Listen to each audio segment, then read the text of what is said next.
حضرت سیدنا عمر فاروق اعظم رضی اللہ تعالیٰ عنہ کا ارشاد ہے، جو شخص خواہشات، لالچ اور غصہ سے بچ گیا وہ فلاح پا گیا۔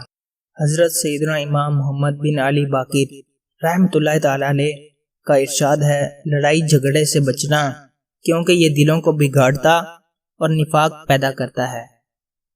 حضرت سیدنا یحییٰ بن ابو کثیر علیہ رحمۃ اللہ القدیر فرماتے ہیں، 3 چیزیں جس گھر میں ہوتی ہیں اس سے برکت اٹھا لی جاتی ہے۔ نمبر 1 فضول خرچی، نمبر 2 زنا اور نمبر 3 خیانت۔ حضرت سیدنا ابو مجلس رحمۃ اللہ تعالیٰ علیہ فرماتے ہیں، مومنین میں سے یا لوگوں میں سے سب سے زیادہ دانا، عقل مند وہ ہے جو حد درجہ محتاط ہو۔ حضرت سیدنا محمد بن منقدر رحمۃ اللہ تعالیٰ علیہ کا ارشاد ہے، کھانا کھلانا اور اچھی گفتگو کرنا تمہیں جنت میں لے جائے گا۔ حضرت سیدنا علی بن عبیدہ رحمۃ اللہ تعالیٰ علیہ کا ارشاد ہے، عقل بادشاہ جبکہ عادات و اطوار اس کی رعایا ہیں۔ جب عقل اپنی رعایا کی دیکھ بھال میں ناکام ہو جائے تو ان میں بگاڑ پیدا ہو جاتا ہے۔ حضور سیدنا غوث العظم شیخ عبد القادر جیلانی قدس سرہ النورانی کا ارشاد ہے، جو بغیر علم کے خدا کی عبادت کرتا ہے وہ جتنا سنوارے گا اس سے زیادہ بگاڑے گا۔ حضرت سیدنا غوث العظم شیخ عبد القادر جیلانی قدس سرہ النورانی کا ارشاد ہے، محبت الہی عز و جل کا تقاضا ہے کہ تو اپنی نگاہوں کو اللہ عز و جل کی رحمت کی طرف لگا دے اور کسی کی طرف نگاہ نہ ہو، یوں کہ اندھوں کی مانند ہو جائے۔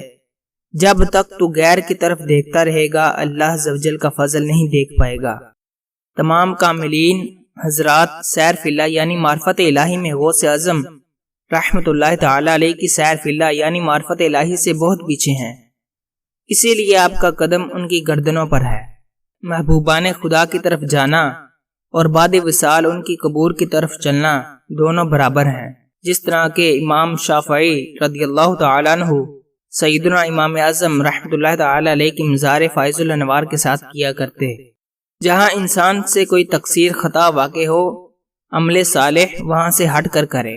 سوتے وقت اللہ عز و جل سے توفیق جماعت یعنی نماز با جماعت پانے کی دعا اور اس پر سچا توکل کر، مولا تبارک و تعالی جب تیرا حسن نیت اور صدق عظیمت یعنی ارادے کی سچائی دیکھے گا تو ضرور تیری مدد فرمائے گا۔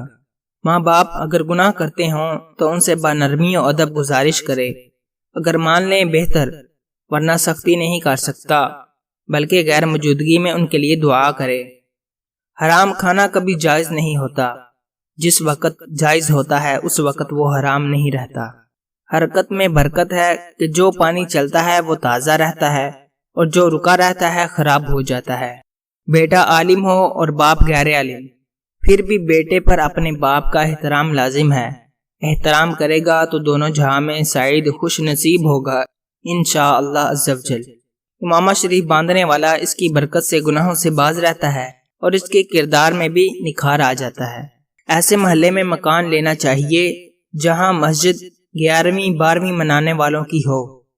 اگر آپ بزرگان دین رحمہم اللہ المبین کا فیض حاصل کرنا چاہتے ہیں تو ان کی سیرت پر عمل کیجیے، انشاءاللہ عز و جل اتنا فیض ملے گا کہ آپ دوسروں کو تقسیم کریں گے۔